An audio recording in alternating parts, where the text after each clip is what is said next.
Hello, hello les filles businesswomen, j'espère que vous allez bien. Je suis bien contente de vous retrouver,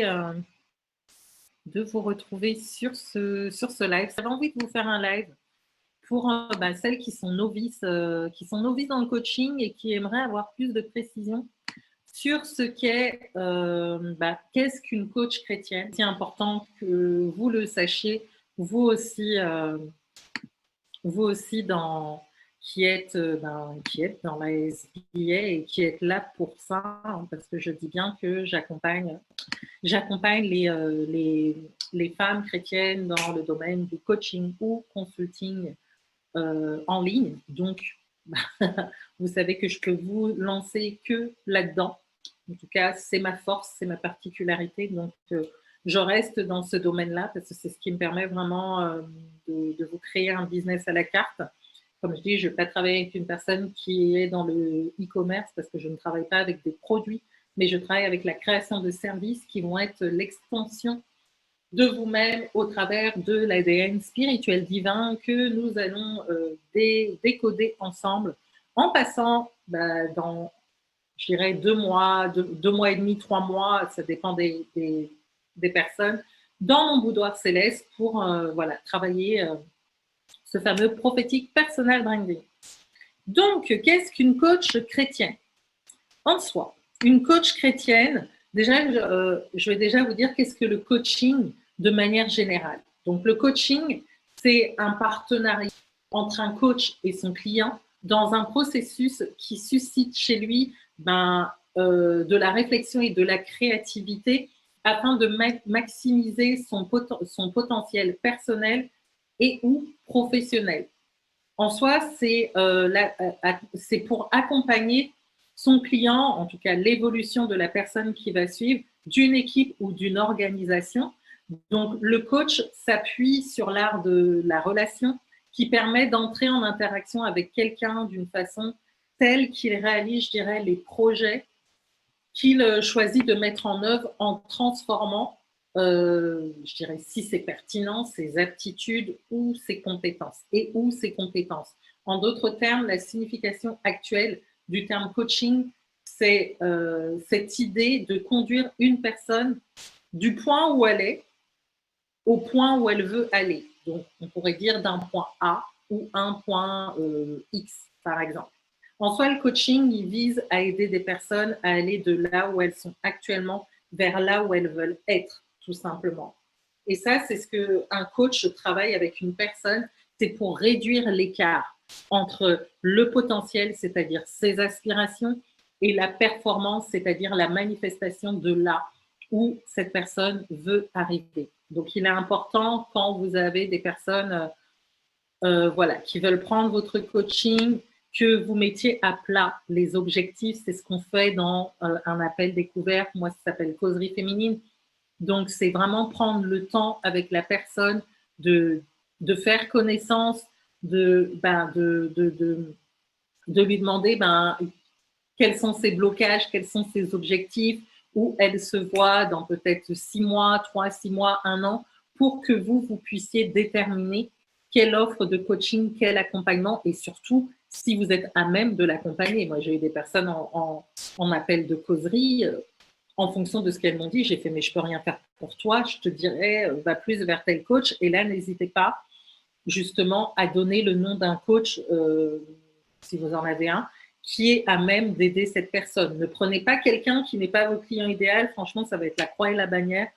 Et vous allez tout simplement galérer et vous n'allez pas vivre bien votre coaching avec cette personne. Donc, pourquoi avoir recours à un coach dans ce cas? Tout simplement parce que si nous sommes honnêtes avec nous-mêmes, nous pourrions tous nous améliorer dans un, voire 2 domaines de nos vies, parce que nous savons quoi faire, tout simplement pour ça. Mais bien souvent, nous ne savons pas ce que nous savons, car nous manquons, je dirais, nous ne faisons pas, je dirais, nous ne faisons pas ce que nous savons, car nous manquons d'endurance, de motivation, de persévérance, de plan d'action. Le mindset n'est pas là, on se décourage vite, etc. Il nous manque un système éprouvé, c'est-à-dire qui a fait ses preuves, qui va nous mener à nos résultats dans une durée de temps qui sera déjà déterminé et bien évidemment qui va nous mener vers notre succès. Et c'est là qu'intervient la place essentielle d'un coach. Je dirais aussi que c'est ainsi que le coaching est tourné vers l'avenir et axé sur les mesures que son client est prêt à prendre pour obtenir ce qu'il désire dans sa vie. C'est pour ça que dans un appel découverte, vous devez jauger la personne, vous devez analyser en fonction des réponses de la personne ce qu'elle vous dit pour déterminer si elle-même elle est motivée à comment dire, à aller jusqu'au bout de son coaching. Si vous avez une personne qui vous paraît limite soporifique et voilà, vous voulez lui proposer quelque chose et vous voyez que même dans l'appel de causerie, vous sentez que il y a un truc qui manque là. La personne, elle est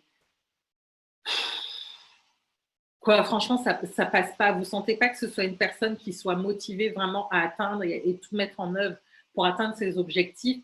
Là, je vous conseille pas de la prendre. Dites-lui, je sais pas, soit vous lui dites que le coaching n'est pas fait pour elle, ou soit vous lui dites, écoute, va déjà travailler tel aspect et reviens dans quelques semaines ou dans un mois, mais là, en tout cas, la motivation que tu as n'est pas assez forte pour entrer dans mon programme. Parce que sinon, vous allez galérer à la tirer systématiquement, ou sinon, peut-être que ça va être une personne qui va se plaindre systématiquement ou qui va discuter ce que vous dites, ou sinon, oh non, mais moi, franchement, je ne voyais pas ça comme ça, il y a trop d'efforts à fournir, machin. Il y a des personnes qui veulent avoir un max de résultats sans fournir le moindre effort. Et là, franchement, ça ne va peut-être pas le faire, en tout cas, en fonction de votre offre de coaching. Vous allez vous rendre compte que, non, ce n'est pas avec ce type de personnes que je vais travailler. Vous savez que vous n'aimez pas travailler avec des personnes qui sont soporifiques, des personnes qui sont négatives, des personnes qui sont ci, qui sont ça. Si vous le sentez, mais criard dans un appel causerie, ne prenez pas. Une fois encore, le Seigneur va vous tester également là-dessus pour savoir qu'est-ce que vous privilégiez. Un afflux de clients, mais vous savez que derrière, après, vous allez galérer ou peut-être qu'ils ne vont pas finir de payer le contrat ou ils vont vous voler votre paie et tout, etc. Ou vous voulez les bonnes personnes, celles avec qui vous êtes épanoui, celles avec qui vous êtes prête à donner, celles avec qui vous passez du bon moment, où vous ne voyez pas les heures de coaching défiler, ou, etc. Ça, c'est à vous aussi de voir par rapport à votre forme, par rapport à votre particularité. Je dirais également que pour amener ces personnes à obtenir ce qu'elles désirent, le coach il va utiliser certains outils, je dirais entre guillemets, c'est-à-dire en soi son propre système élaboré pour déverrouiller le changement chez son client et exploiter son potentiel. Au même titre que moi, vous voyez, j'ai mon propre outil dans mon Spirit Business qui est le Prophetic Personal Branding, qui est éprouvé et qui vous permet, quand vous suivez, vous passez par le contenu de mon Prophetic Personal Branding, de déverrouiller votre ADN spirituel divin, trouver votre mission de vie véritable, OMS, etc. Vous donner un nom céleste, visiblement le Seigneur le veut pour toutes celles qui intègrent la SBA, et amorcer ce changement, c'est-à-dire rentrer dans votre destinée et amorcer ce changement qui va vous permettre d'exploiter tout votre potentiel, mais également de le déployer, je dirais, dans la sphère d'influence vers laquelle Dieu vous envoie et dans votre destinée, dans la destinée dans laquelle Dieu vous positionne, vous envoie. Donc voilà. Donc la différence du coaching, je dirais la posture du coach. Donc pour vous donner plus de précision sur la posture d'un coach, je dirais qu'à la différence d'autres types d'accompagnement comme la psychothérapie, le training ou le consulting, le coaching se distingue par son positionnement. C'est-à-dire que le coach, il va se situer aux côtés du coaché, c'est-à-dire dans une position d'égalité. Et là, il va ainsi centrer son action sur les valeurs, les besoins et les ressources de la personne. En soi, la relation entre le coach et son client va s'établir sous la forme d'un contrat de coaching qui nécessitera l'accord, bien évidemment, du coach et de son client sur les objectifs à atteindre et les modalités je dirais, de réalisation de l'accompagnement. C'est très important, surtout quand vous faites du one-to-one, d'établir des contrats de coaching avec vos clients, d'établir des des plans stratégiques. Par exemple, ça, j'en ai dans Stratégie Business Plus, bien évidemment, sur la plateforme de la SBA.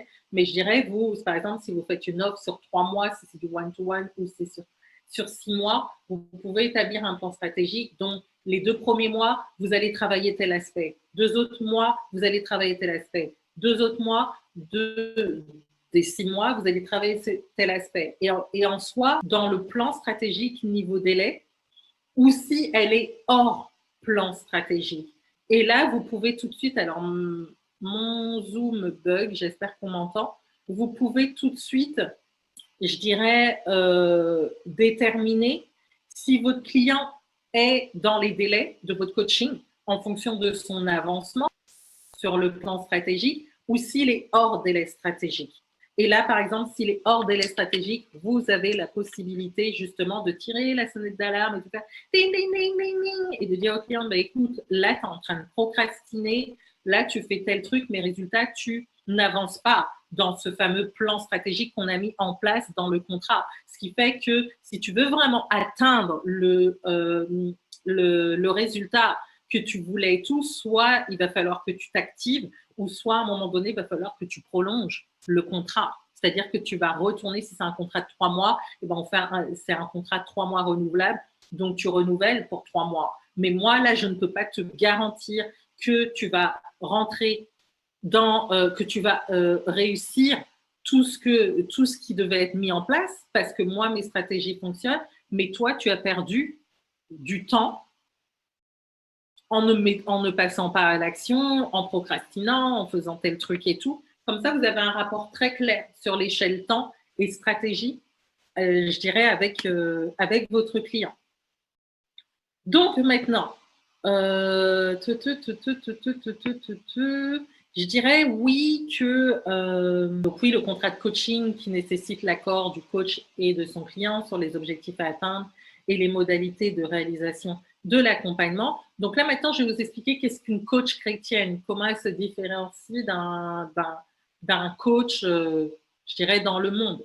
Déjà, je vais vous dire, par rapport, je vais vous citer un verset, Proverbe 20, verset 5, qui nous dit « Les desseins dans le cœur de l'homme sont des eaux profondes, mais l'homme intelligent sait y puiser. » Qu'est-ce que je veux dire par là? C'est que le coaching chrétien en soi est la pratique ou l'art de guider et de permettre à une personne ou à un groupe de personnes de passer de là où ils sont à là où Dieu veut qu'ils soient. Vous voyez, ce n'est pas le coaching du monde qui vont faire passer les personnes de là où elles veulent à là où elles veulent arriver. Nous, coachs chrétiens, c'est là où ces personnes sont, à là où Dieu veut qu'ils soient initialement, ce qu'il a prévu pour eux. Donc, les coachs chrétiens, déjà d'une, je voudrais vraiment mettre en emphase ce terme-là, ils servent. Donc, le terme servir leurs clients au travers de l'amour de Yeshua dans une approche biblique basée sur la foi. Donc là, on va faire un arrêt. On va faire un arrêt sur le verbe servir. Qu'est-ce que je veux dire par là? C'est-à-dire que s'agissant du verbe servir, la parole nous dit dans Marc 10, à verset 45, « Car le Fils de l'homme est venu non pour être servi, mais pour servir. » Donc, à l'instar de Yeshua, nous devons faire de même dans notre coaching chrétien qui n'est autre qu'une société de service. Donc, bien entendu, cela ne nous empêche pas d'être rémunérés pour nos services, mais cultivons dans notre tête que nous sommes là pour servir une catégorie de personnes comme Yeshua est venu servir. Et qu'en soi, nous sommes nous-mêmes des serviteurs. Je voudrais qu'on ne l'oublie pas. Donc, Dieu nous appelle à servir dans l'univers du coaching car nous avons un message en nous fort et puissant que nous devons faire passer, que nous devons véhiculer à une communauté vers laquelle il nous envoie. Et je dirais que nous devons, au travers de ce message et notre accompagnement de coaching, délivrer tout simplement les captifs. Et c'est ce que moi, je cherche, je dirais pour vous, au travers de votre prophétique personal branding.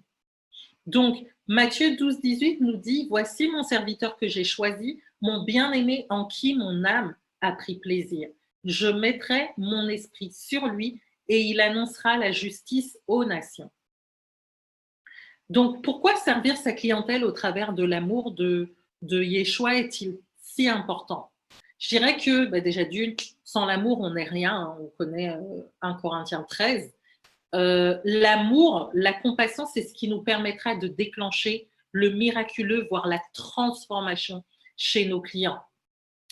Tous les miracles, je dirais, qu'a accompli Yeshua ont été faits qu'avec une seule clé, c'est l'amour. Si vous n'avez pas d'amour profond pour votre cible, si vous n'aimez pas les écouter, s'ils vous saoulent, vous ne pourrez pas relâcher. Donc, vous devez cultiver un amour profond pour votre cible et pour vos clients. Et je dirais que si vous n'avez pas d'amour justement pour cette cible, pour vos clients, si vous n'aimez pas écouter les gens, ne vous aventurez pas dans le coaching. Si vous n'avez pas de compassion pour les âmes que Dieu envoie vers vous, ne vous aventurez pas non plus dans le coaching. Je dirais qu'il y a une mode de coaching en ce moment et tout le monde veut se lancer, mais en soi, je vous dirais d'analyser quelles sont les réelles motivations de votre cœur, tout comme le mien, hein, à y rentrer. Est-ce l'argent ou l'amour pour les âmes qui se perdent et qui, au travers de ce que Dieu a mis en nous, peuvent être réconciliées à Dieu et vivre enfin, je dirais, une transformation dans leur vie, là où l'ennemi, je dirais, les retient captifs. Vous savez, il y a Paul qui nous exhorte à rechercher avant tout l'amour, à aspirer en outre aux manifestations de l'esprit et surtout aux dons de prophétie. Mais il nous dit de rechercher avant tout l'amour. Ça, c'est dans 1 Corinthiens 14, verset 1. Car sans l'amour, l'ensemble de ces dons et manifestations ne pourront être manifestés à leur plein potentiel. Donc, gardez en mémoire que c'est une fois encore l'amour, la compassion pour les personnes que vous aurez en face de vous, les personnes que vous allez accompagner en coaching, les personnes que vous allez écouter en coaching qui vont déclencher votre onction et vos dons spirituels. C'est vraiment important je dirais, de saisir cette clé que sans l'amour par rapport à votre cible, vous ne pourrez pas collaborer avec la puissance du Saint-Esprit. Vous ne pourrez pas collaborer avec votre onction. Vous ne verrez pas l'étendue de votre onction dans votre coaching. Si les gens vous indiffèrent, si vous ne les voyez que comme des billets de banque, vous allez être comme un coach lambda, mais vous ne serez en aucun cas un coach chrétien qui suscite une transformation dans la vie de la personne. Ou sinon, peut-être que la personne sera transformée, mais ce ne sera pas au full potentiel de ce que vous auriez pu libérer, relâcher dans la vie de cette personne. Donc, je dirais que si vous n'avez pas d'amour dans le cœur pour la cible vers laquelle Dieu vous envoie, par exemple, tout comme le prophète Jonas qui a méprisé et jugé le peuple de Ninive vers lequel Dieu l'envoyait, je vous invite vraiment à prier Dieu en toute sincérité. N'ayez pas honte de vous tourner vers Dieu, de vous humilier devant lui, pour lui demander tout simplement de vous donner cet amour pour la cible vers laquelle il vous envoie. Si vous voyez que vous avez vécu des déceptions avec des clients, si vous voyez que vous avez vécu des choses qui font que peut-être que vous retenez maintenant certaines choses dans vos vies et tout, etc. N'hésitez pas à retourner vers Dieu et demander au Seigneur de renouveler cette grâce, si c'est un don, si c'est l'amour également, etc. pour votre cible, pour prendre plaisir dans votre coaching. Peut-être que vous avez été échaudé, etc. Demandez à Dieu de renouveler tout ça parce que sinon, après, ça se sent et je dirais que vous ne serez pas au full potentiel de ce que vous pouvez apporter à vos clients. Qu'est-ce que je peux dire en soi? Le coaching chrétien est donc, je voudrais vraiment que vous reteniez ça, l'art et la pratique de guider une personne ou un groupe de personnes d'où il se trouve, là où Dieu le souhaite. Ça, c'est vraiment important.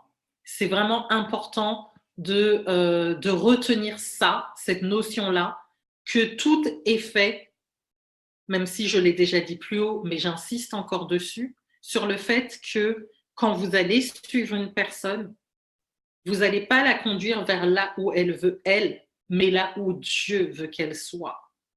Par exemple, moi, je l'ai dans mon prophétique coaching, Maintenant, je connais d'autres coachs qui sont chrétiennes, certaines, par exemple, conseils en images, etc., qui vont habiller la personne de la manière dont Dieu les voit et non pas dans la manière dont elle se voit. Vous voyez? C'est vraiment tout cet aspect-là. Modeler, façonner la pensée de la personne avec la pensée de Dieu, vous voyez, pour sa vie. Ça aussi, c'est du coaching chrétien.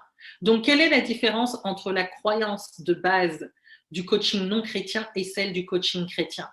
Je vous dirais que c'est tout simplement le fait que le coaching non chrétien pense que toutes les réponses à nos questions viennent de notre intérieur, de l'intérieur, je dirais, d'une personne, et que nous devrions tous déterminer notre avenir en faisant de bons choix, je dirais.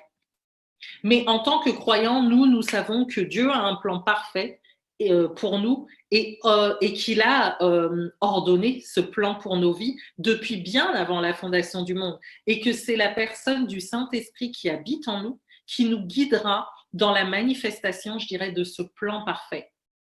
Et bien que les mêmes outils, je dirais, soient utilisés dans le coaching chrétien, c'est-à-dire centré sur Yeshua, et repose sur le but fondamental de glorifier Dieu afin que nous puissions accomplir son appel dans chacune de nos vies et vivre une vie, je dirais, victorieuse en Christ, que cela soit pour nos clients ou non chrétiens, parce qu'on peut avoir également des clients non chrétiens qui peuvent, au travers de notre coaching, donner leur vie à Christ, et les chrétiens qui, au travers de notre accompagnement, seront amenés à rentrer dans leur héritage en Christ. Les outils vont être les mêmes, mais je dirais que, ou sinon, le Saint-Esprit peut nous inspirer des protocoles particuliers, mais il y aura vraiment dans notre coaching l'action du Saint-Esprit qui va conduire ces personnes dans de la restauration, de la délivrance, dans un renouvellement de pensée centré sur Christ, les faire rentrer dans leur destinée,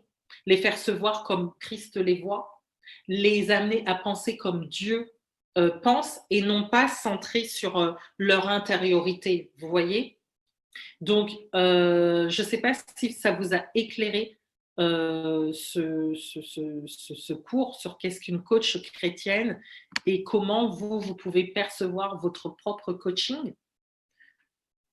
Je dirais c'est tout simplement beau à vivre. C'est tout simplement beau d'accompagner des personnes et de dire que ces personnes, à l'issue de notre coaching, elles vont rentrer dans une qualité de vie qui soit totalement différente de ce qu'elles pourraient trouver dans un autre coaching, tout simplement parce qu'il y a le sceau de Dieu, il y a l'aval de Dieu, il y a le toucher de Dieu, il y a la présence du Saint-Esprit, il y a l'action du Saint-Esprit qui va se mouvoir durant notre accompagnement et qui va amener cette personne à être touchée d'une manière différente que si elle avait pris un coaching, je dirais, lambda. Donc, en tout cas, c'est toute la beauté de notre univers de coach chrétienne. Et en tout cas, je prie vraiment pour que vous puissiez toutes vous déployer dedans, vivre des expériences sensationnelles, extraordinaires, glorieuses avec le Seigneur, voir vraiment l'étendue de tout le potentiel que Dieu a mis en vous, découvrir des choses nouvelles avec Dieu, avancer et grandir, je dirais, dans votre onction avec Dieu au travers de votre accompagnement et marquer vraiment cette génération avec votre différence, tant avec votre message, mais je dirais mais avec ce que vous allez apporter dans la vie de ces personnes.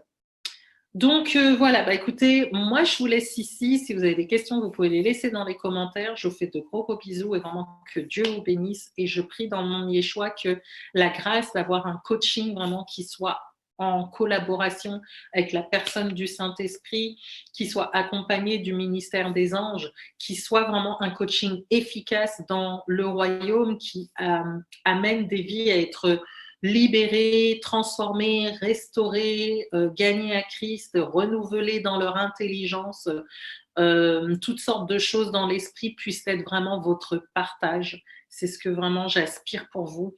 Donc, allez, faites des nations des disciples et baptisez-les au nom du Père, du Fils et du Saint-Esprit au travers de votre accompagnement de coaching allez faire vraiment ce travail de moisson. Parce que au travers de votre accompagnement de coaching, vous êtes également des ouvriers que Dieu veut utiliser dans des sphères particulières pour aller toucher également des personnes. Je vous dis pas d'aller dans la grosse évangélisation de machin, de trucs, etc. Mais laissez le flot, laissez le Saint-Esprit couler. Je vous dis pas d'aller faire des baptêmes non plus, c'est pas ce que je dis. Je vous explique juste que ce mandat que Yeshua nous a donné, il est aussi actif dans votre coaching. Donc voilà, en tout cas, je vous bénis et c'est ce que je libère sur vos vies dans le nom puissant de Yeshua Mashiach. Et je vous dis à très très bientôt pour une nouvelle vidéo. Ciao, ciao, ciao. Que Dieu vous bénisse. Bye bye. Ciao.